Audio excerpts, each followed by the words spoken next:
Everyone, and welcome. Thank you to those of you who are here on campus and to those of you who are joining us online. My name is Sean Kantrowitz, and I am a writer, producer, creative consultant, and I'm hosting this Full Sail on-air session titled Mad Pad Mashers, maximizing your beat-making tools in the studio and on stage, but mostly on stage is what we're going with.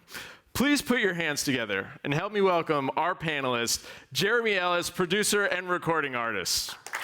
Give it up. Jeremy, welcome. What's up? Welcome. So, thank you. For those who may not even know what they're looking at here, why don't you tell us a little bit about who you are and what you're doing with these mad pads? Okay. So, all right, my name is Jeremy Ellis. For those who did not catch that amazing introduction, these are drum machines. So, what the heck are they for real? It's plugged into my computer. It's like I use the same cable that you do for a printer, or some, it's the crazy easiest setup in the world. But these are really just running samples. So like a lot of what I do is I chop up chunks of music and I lay them out on the pad so I can play them however the heck I want to. So right. That's like in a nutshell, chopping up lots of bits of audio, playing them. I'm a finger banger. That's what I say all the time. I'm transitioning to finger blaster. It's a little more PC. Isn't it, though? Yeah. Yeah. Even though you're on a Mac. Oh, God. Guys, I get one corny joke. That's it. Wow. I'll be good the rest of it. So what's interesting, though, is that the idea of a sampler in electronic music and hip-hop music has existed for a long time, but it typically was sort of more of a studio music creation tool. What you do is definitely sort of unprecedented and more of a performance tool. So how did you sort of what made you look at these things which are really not designed to do what it is that you do with them, and what gave you the spark to take them there? It's interesting you say that, because I actually kind of think that they were designed for that. Like, and it's just hilarious to me that it took like 35 years for people to apply musicianship to what is so obviously an instrument that's calling to be played, So that's kind of bewildering to me. I'm happy to be at the forefront of that, but I'm like, why the heck did it take so long, dude? We've had these pads sitting in front of us the whole time, So, yeah, that's the long and short of that part. Sure, and you also had background as a piano player. Exactly, yeah. So the historical element really goes like this. So my whole family has played piano for like 100 years. My Aunt Bertha May something was teaching in 1917 at a conservatory. So we know already at that point, like college level professor piano musicianship existed in my family. And here it is like almost 100 years later. My 2-year-old, I promise you, my parents told me that I started playing when I was like a baby, and now I'm seeing it happen. He's just like walking up to the keys. He's like, "Oh, Daddy's playing," And now he's gonna be like he's gonna be Amadeus. Like as soon as he was born, I was like, "I'm Leopold, he's Amadeus. He's gonna be the master of the drum machine," because it's like he's gonna get to grow up with the drum machine. I could talk about him the whole time. I'm just saying. Those are samples. That's a good transition. I think that there's a lot that we could talk about, but I don't know about you guys, but I think we should really see what it is that you do. Let's check it out first, and then we'll rap about it. All right, so this one's pretty obvious, but I chopped up a bunch of stuff for the Rocky theme song into little bits. So I'll play some of them first, like individual pieces.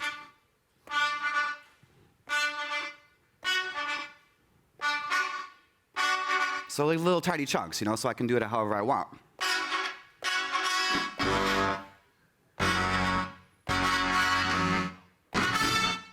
So I would do something like,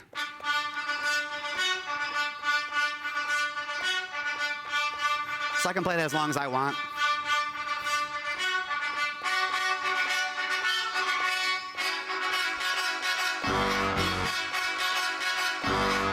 My left hand almost always plays the drum parts.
how I usually start my sets too. So, for people who have never touched a drum machine before, or even people who have but used it perhaps in a less involved way, that looks really technically complicated.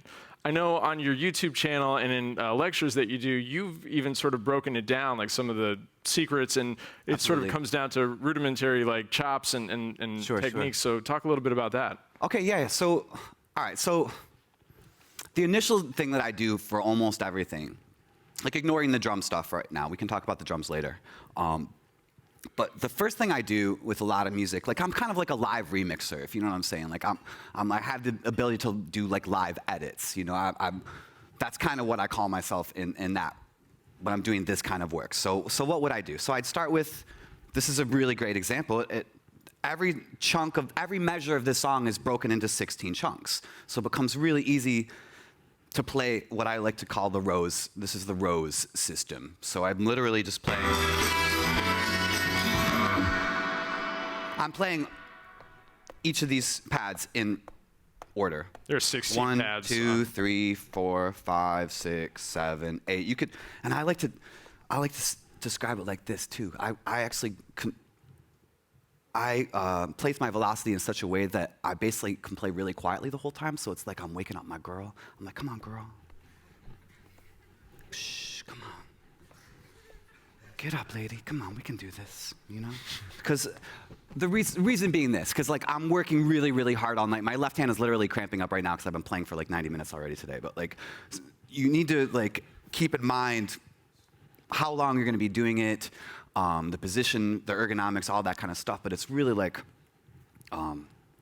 yeah, you want to be comfortable when you're playing. So that I have to say that right away. And you probably noticed that my drum machines are slanted, and that's because check it. Like my hands are hanging. This is like the way you want to play, the way your hands want to be at all times when you're playing. So even like the first day of a piano class at your university or something, I mean, if a really good teacher will actually remove you from the piano, have you put your hands up, and then just like get the seating correct, and then move you over to the right spot. You know what I'm saying? Like that is hugely important. So yeah, like back to it. So I'm cutting this up into 16 even chunks. Pretty easy to play. You could even play it with one finger, or you could go across and play 4 fingers like I do a lot.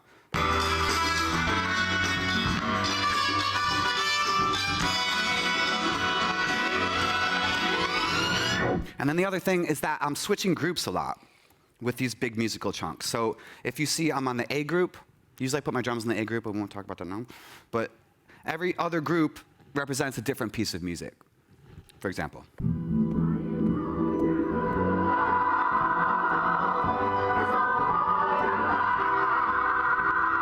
Next group. Next group. That kind of stuff. So it's like, seriously, like this is the easy part, for real. Like this is something that like you could go home and just like do this right now. Like this is like day 1 of drum machine class, for real, you know? Right. So that's the first part. But then you have you're using both of your hands because you have 2 machines. Yeah. So the other thing that I do a lot is I'm like addicted to chopping up drum breaks and learning them. And that's something I really like, it would encourage you to do. Is anyone, let me ask this. Who owns a drum machine and samples and does anyone already into this? A couple? Hopefully you're all interested after this and you go buy drum machines and send me like an extra $5. But yeah, so most of the music that you listen to and most of the incredible hip hop that's happened in the last ever. All the hip hop. All of it. Like seriously, like a majority of it was done on like a couple amazing hardware samplers, the MPC being one of them. And this is like the new version of it hooked up to your computer. But like people have been sampling drums and chopping them up into pieces. And what a lot of people will do is they use loops. You know, you're all familiar with the term loops. Let me look for some James Brown breaks for you right quick. So it kind of started out with people chopping up loops. Let me find a good one. Here we go. So close your eyes and imagine that I'm not actually playing this live for a moment.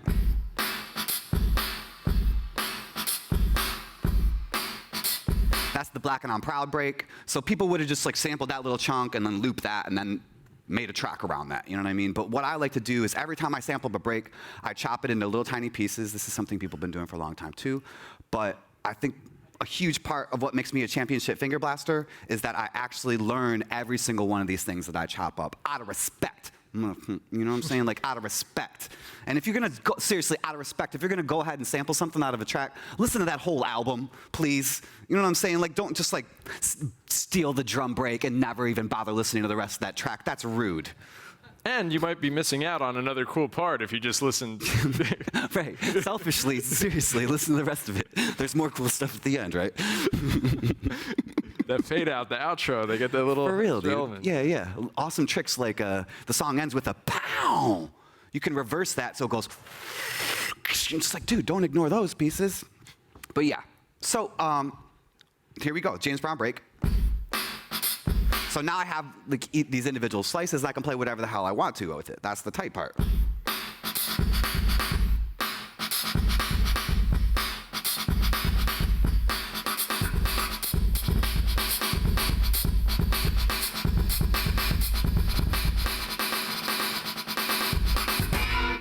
All right, so these were the kind of, actually, this is like the archetype of my drum system. All right, so now we're on the drums. This is like what my left hand is normally doing, but when I move on to like the break set, I kind of like do like a DJ does, and I'll have the exact same thing on both of them.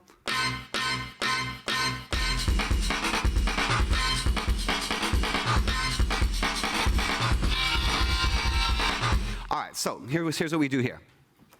So here's the Jeremy system. 2 kicks. They're gonna be slightly different kicks. That's like, seriously, take this lesson with you. Like 2 different kicks is gonna change things for you in your production. You have like the strong kick and like the weak kick, the one that leads into the other one. I don't think I have a good example on the James Brown ones. But yeah, that's kind of it's kind of subtle on this. You'll probably, can you hear the difference on the snares? There's 2 different snares as well. It's actually the same one, but it's tuned a little bit differently. All right, 2 different hi-hats. So bottom row, 2 kicks, 2 hi-hats. Next up, 2 snares. So almost everything that you want to do with drums can be handled with these 2. So like, if everyone can want to bang on the table for a second, can you guys, please? We're gonna rock out like We Will Rock You. So right hand, 1 finger. Left hand's gonna handle 2 different things. Crazy. No, but you gotta do both. You gotta do both jobs. I love that you're clapping along, but I want to see like physical, like left hand has to do this, right hand has to do this. Because you have to remember this. So a real live drummer is actually handling the kick drum with their foot, right? So here's the challenge of being a professional finger blaster. So you have to do it all. You have to make choices, right? So you can also. This is where I like to go next with it. Check this out. So get 1 finger. Try to get 1 finger going. We're gonna add the 4th finger. Try like a 4, 4, 4, 4, 4, 4, 4, 4. Now move it up and hit a snare in your mind. All right, so that's like kind of like, that's what makes me the super dude, is I'm actually really good at playing all my drum stuff.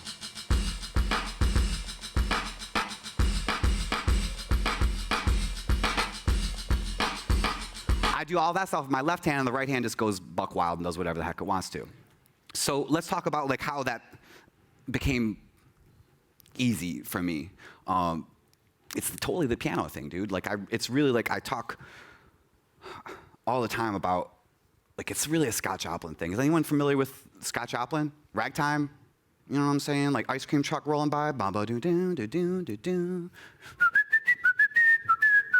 Thank you. Yeah. So the left hand in ragtime, similar to lots of classical music, will have like a constant rhythmic pattern. So it's kind of easy for me because there's so much piano work. Like all this, they just sit there and do this all the time. This boom chick, boom chick, boom chick, boom chick. And actually all these like crazy Harlem Stride dudes would play like this all the time. And they'd be talking. And it's like smiling through the suffering. But But yeah, like there's one rhythm I like to call the world rhythm. Let's all play it. It goes to the count of 1, 2, 3, 1, 2, 3, 1, 2, 1, 2, 3, clap. 1, 2, 3, 1, 2, 3, 1, 2, 1, 2, 3, 1, 2, 3, 1, 2, 1, 2, 3, 1, 2, 3, 1, 2, 1, 2, 3, 1.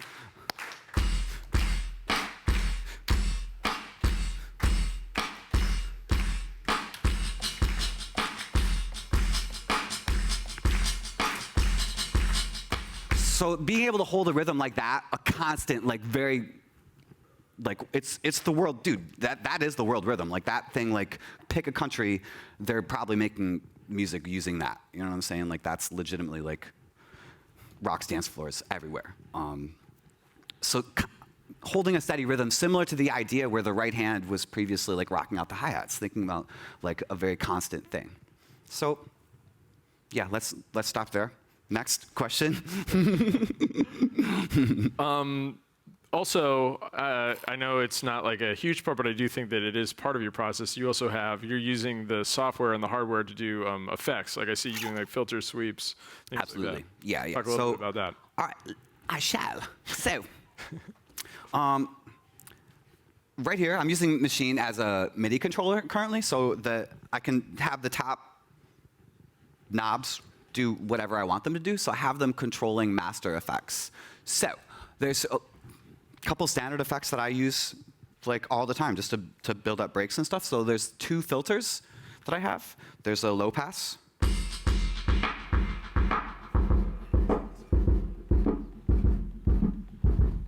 Amazing sound right there. All right, low pass filter. There's also a high pass filter that I have to hold on to a button to turn it on. It's one of these little tricks, but.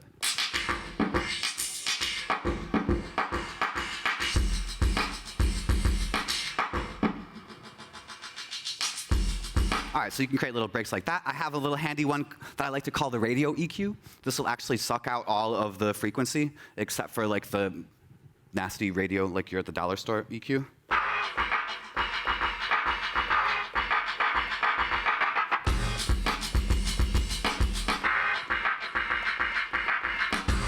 Type of shit, yeah. Beat repeaters, awesome.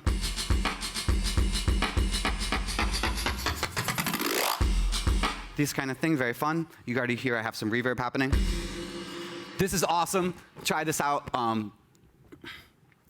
This is what I like to call the pointless buildup. There's like so many facets to the pointless buildup in 2015. You have the snare drum roll. You know what I'm saying? You gotta have like a. The bass drum has to drop out. You know what I'm saying? The filter has to. And then guess what's gonna happen? You know. So you can do that with frickin' a reverb. It's crazy. But if you, I'm gonna use 2 different effects right now: a low pass filter and a reverb, and create like a cheesy techno break. Let me find some drums that'll make that happier.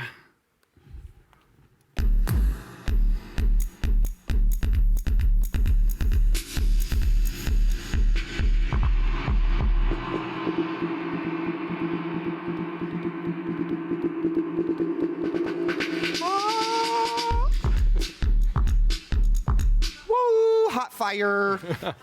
All right, so like, thank you. Wow, impressive. They love, and then they delay. Love their eyes. A couple other things like bit crushing. It already sounds like it's crush coming through this monitor, yeah.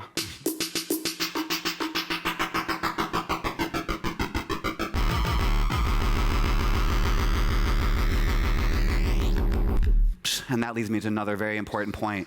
You have to make hilarious faces when you're playing. Like if you're not enjoying this, like, there's something I like to call the Wilson set. This popped up in Detroit a long time ago, and I always talk about this. If you've seen a clinic of me, like I talk about this every time, but like, so 1998 in Detroit, laptop sets start popping up. The home of techno, if you guys didn't know, but. So you get a lot of this. I'm rocking a party right now.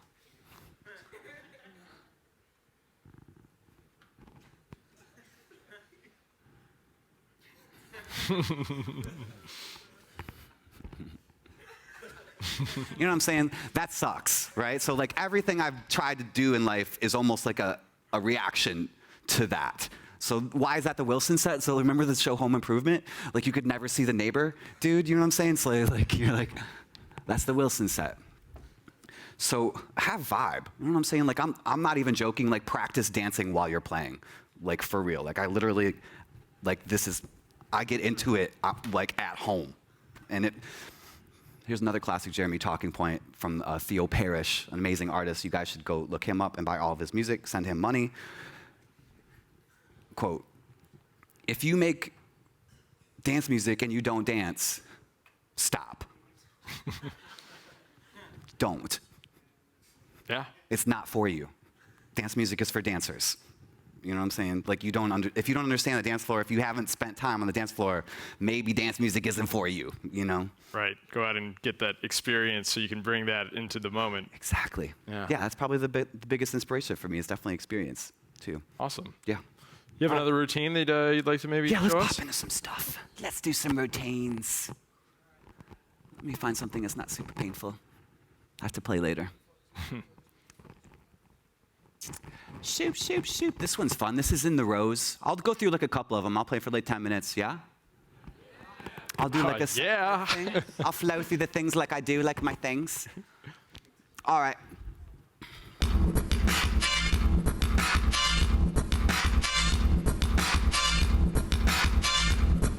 Wait, I'll do it with no vibe first.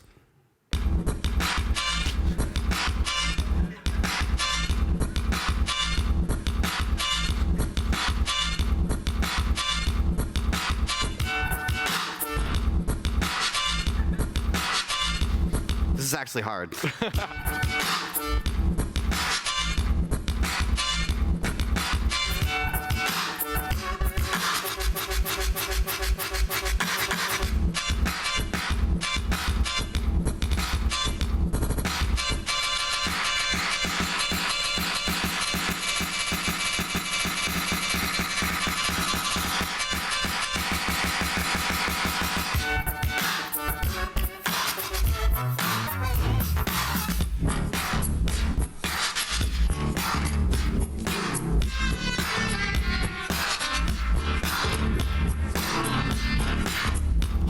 Home base, that's where we started.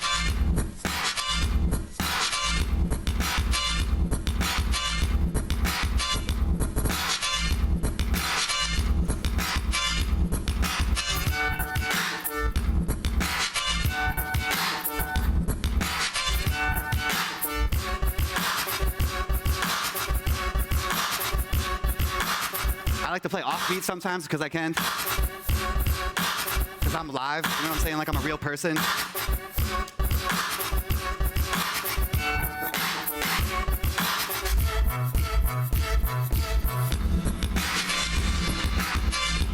And now you guys already like know half of my tricks.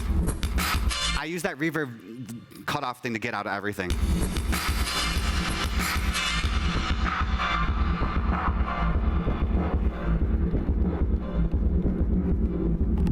I get a second to walk away.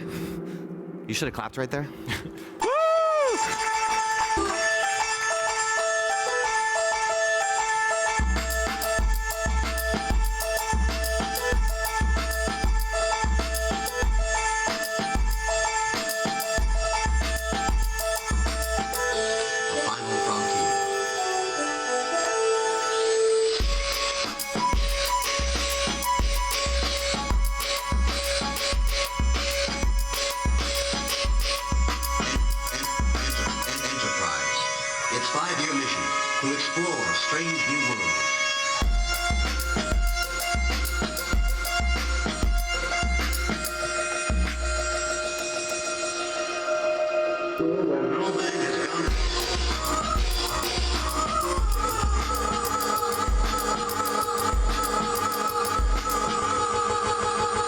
As long as I want.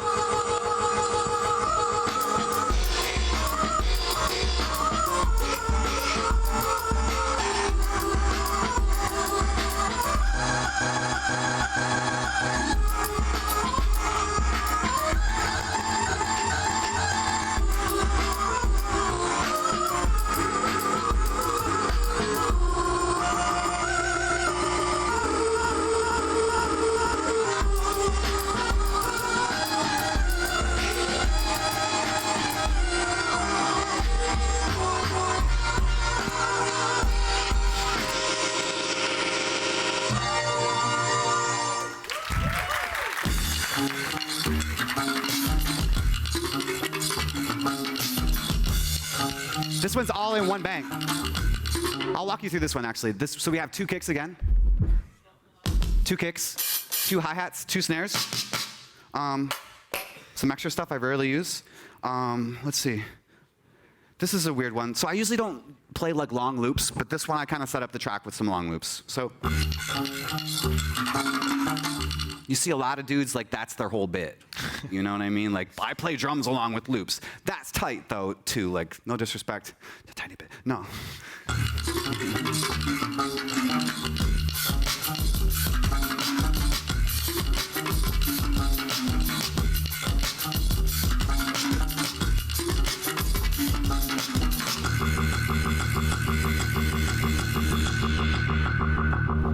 Oh, now you guys already know about the cheesy buildups. Damn it, I told you everything already.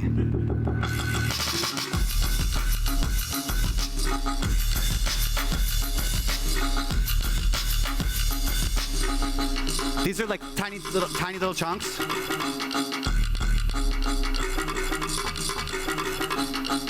There's like a crash and a bass one.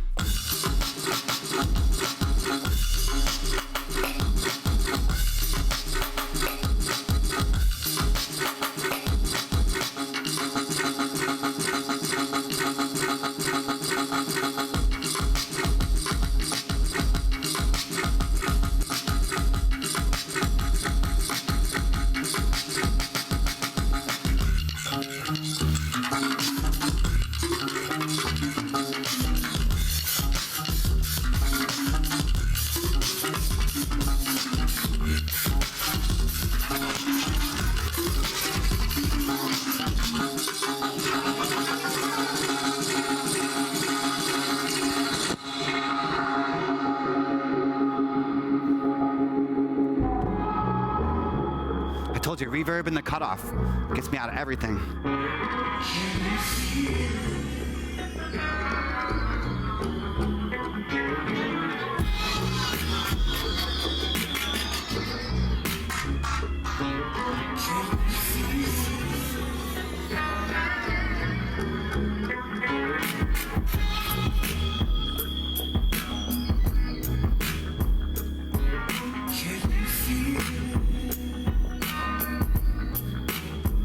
This section has, I literally do this during my set. I actually talk through this part of my set.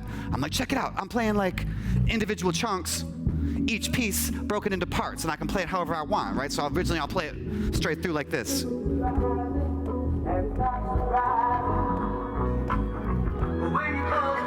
it's really all about the sweet spots. So you don't just like, the intent is to make your own music out of it, right?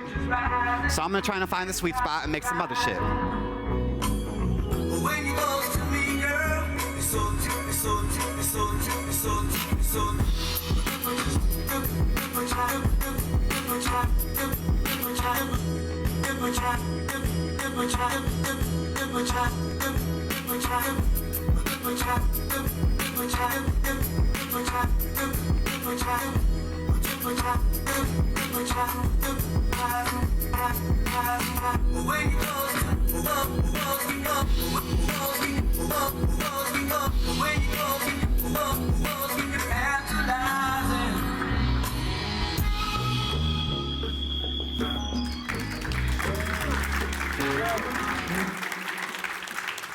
Thank you.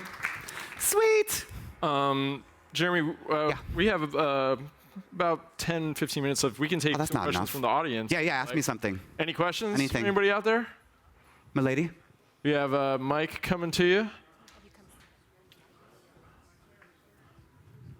Yes, and we are asking you to step into the spotlight so we can see your wonderful face. Pressure, y'all. How you doing today? What's up? I literally just saw what you just did, and you saying the hi-hat was like on the index finger on your left hand, but then I just saw right now you randomly like used your middle finger. Why was that? I don't know. First of all, every rule is meant to be broken in the first place, you know what I mean? So it's never, things subtly change. Okay. I don't always use the same finger to do everything, you know? It's mainly about positioning and what I need to do at that particular moment, you know? But I do encourage, if you're gonna put stuff in the same place every time to restart that sentence. You know what I mean? It's just so you know where your stuff is. Like, this is my system. I do firmly believe this is the way, because it's really ergonomic. And when piano players sit down on my hookup, they're like, oh, dude, like, yeah, this is how I play a piano, you know? But yeah, I break rules. Break the rules. Thank you. You got it. Mm-hmm. Cool. We've got some more coming up. Yeah, yeah. Yeah, yeah. Hi, my name is Germany. What? Yeah. I wanted to know, how would you suggest you maneuver when you only have one machine or MPD? Well, a lot of my tracks actually do exist in one bank, you know, but there's an extra little trick that I like to do too. I'm in MIDI controller mode, right? So I'm actually running Reason software right now. And these are just MIDI controllers. I can tell any button to do whatever the heck I want to do. So I actually use these pads over here as my extra drum machine.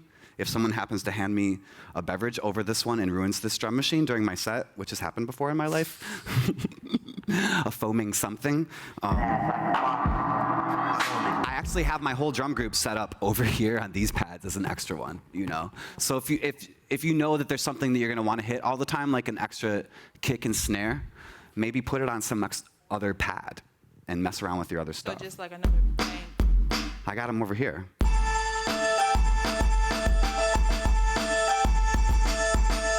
But here's the other thing. Like, you have to remember, this is like an amazing art project that we have here. So I'm gonna review one of my songs that has everything all in one group. So it's like you have to be thinking about pad real estate. Yeah, thanks for a good question. Pad real estate. That's an important topic. Let me move to one that's all in one happy group. Sample packer. This guy. All the drums, all the instrumental parts are kind of mashed together.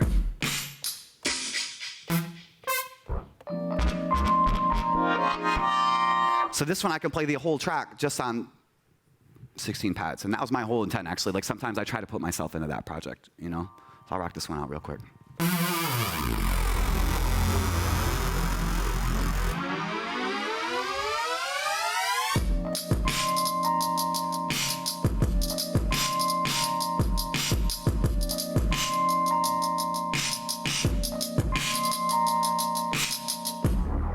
Cheesy build-up sound.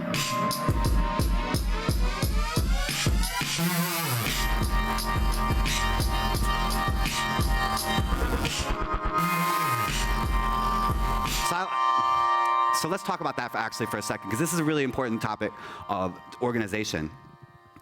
Just not beyond the real estate thing, organizing your sounds is radically important. So on this one, I have bass notes. And on top of those, directly on top, I have a keyboard chord that goes with that. You know what I'm saying? Can you see the logic of putting it that way as opposed to like me having to, like, oh crap, remember that every time? You know what I'm saying? Like, just put it, make it easy for yourself. So like, a lot of the times, he's been seeing me a lot. I've been playing with the Roots a lot recently, and like right before the set, they play with like Crazy Huge rappers and stuff, and I played the All-Star Weekend with them like 2 weeks ago, 3 weeks ago or something, and I got to play with Nas, tight, and like an hour before the set, they're like, Kanye's gonna show up, dude, chop up like 4 more Kanye songs.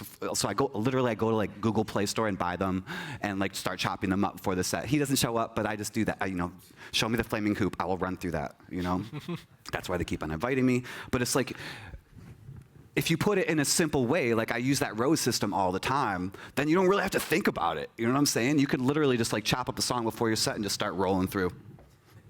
Waking up my girl. Whew, come on, girl. I got you. All right. Any other questions? Come on down. Jeremy, where can people find you? Like, if on the internet? No more. I'm So based go to on the internet. Yeah, go to the internet. Can't you find anybody on the internet, though? Yeah, you pretty much can. Yeah, yeah. Yeah, open up your internet and say, Sorry, I just had to do it. Is Jeremy Ellis there? And it'll be like, yeah, we're right over here. I'll go get him. Hello, sir. My question is, I've had a Maschine Micro for about 1.5 years, and the workflow is really kind of rough. Dude. And I want to say thank you, because now going through this class, I see you going through, doing what you're doing on your pads, and everything suddenly makes sense now. Bro. But thank you. Yes. It makes sense. It Okay, cool. does. But my question is, you have a Maschine Micro Mark 1 and a Mark 2. How would that workflow translate to, let's say, a Maschine Micro or Maschine Studio? The Studio is like 10 times easier than the other ones because it just has all the knobs that you want to touch. Like the thing about the Micro, if you guys don't know, it's basically like they cut off half of this drum machine and left you with only half of it. Oh. You know? So what do you, like, the advantage of having these big screens, like the Studio version is actually like way too freaking large to take out of the house, but whatever. Probably still smaller than a guitar. It's not that bad, but It is, like, I can tell you from experience. It's pretty much the bottom half of the machine. So, but what's crazy about the Micro, as he mentioned, is that the workflow is a little bit more complicated. You have to hit Shift and then Page, use an arrow to get to everything. Where on the main big pieces, you're like, you want to undo? There's an undo button. You know what I'm saying? On the Micro, you got to like Shift, undo, arrow, arrow. You know what I'm saying? Like, yeah. So Thank you, do sir. yourself a favor, like. Just wait 3 more weeks. Don't buy your drum machine today. Wait till you have $200 more and get the bigger one. Please. Wise words. Yeah. Any other questions? We can get into some more music. Yeah, should I rock one out for the end? Yeah. Yeah. All right. Have at it. All right, let's see. What should I do? What should I do? What should I do? I have a little disco set that I'm going to hop into for a moment. And then I'll pop out into some Latin music and then Got like a, and scene. yeah, like 7-minute, like. Perfect. Come on.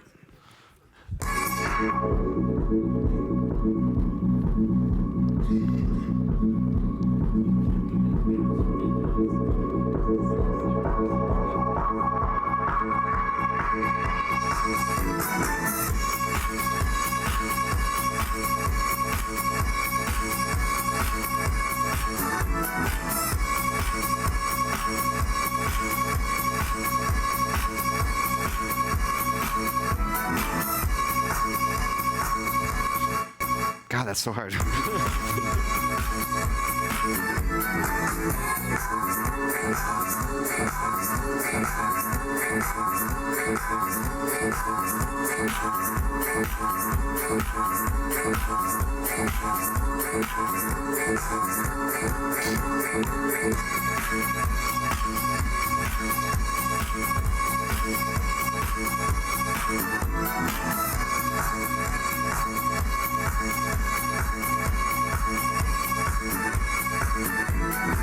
There's been so many things that's held us down, but now it looks like things are finally.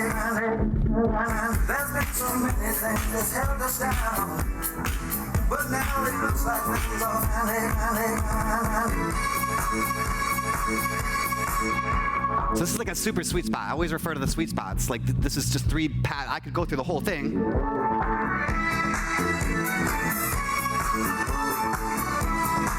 That's fun, but I want to make my own track out of it, you know? Edits.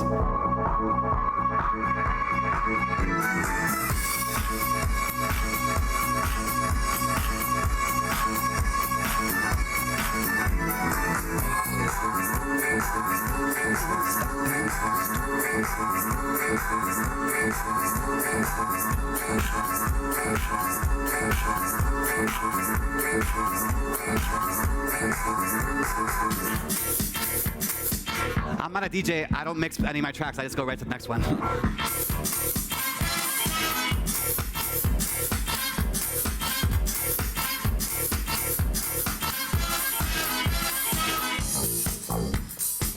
Right through the rows, right through the rows. Waking up my girl.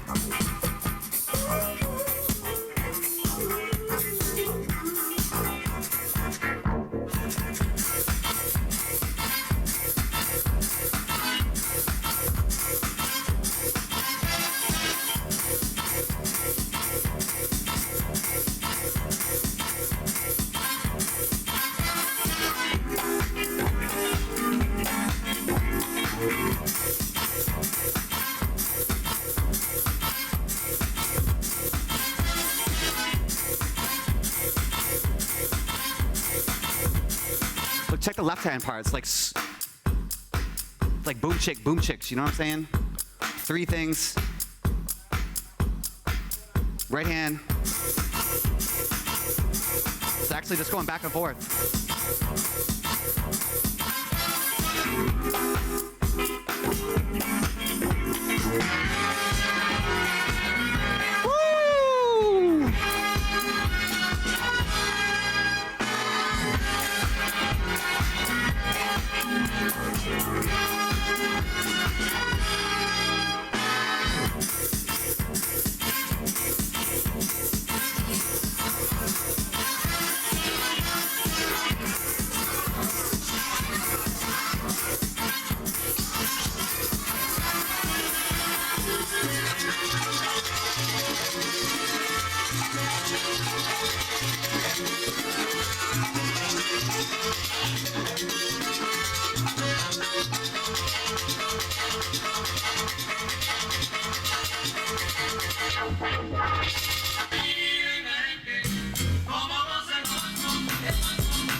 Do you guys like the Aquaman colors on this set? I like the Aquaman colors.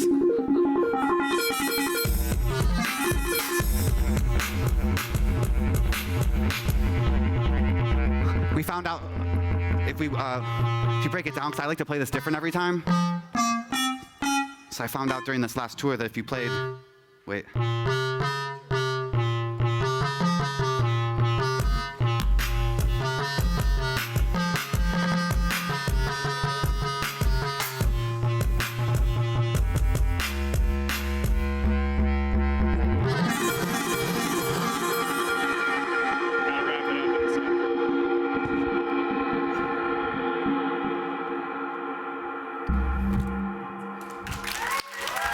Thank you.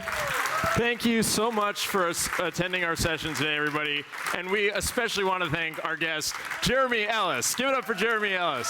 Thank you, guys. Don't forget to find him on the internet, on the YouTubes. He's out there. That was an amazing set. So incredible. So, thanks, bro. Guys, thanks. Have a great day. Jeremy, we got to get you over to the big show. Let's do it. Yeah. Yeah, yeah. Thanks a lot, guys. We got to get him out ASAP. All right, so that was awesome. If you guys could exit out the back where the ramp is, that's to your right, please. Over to the right. We got to get Jeremy out here. He's got another event he's doing. So, ladies and gentlemen, thank you. Please.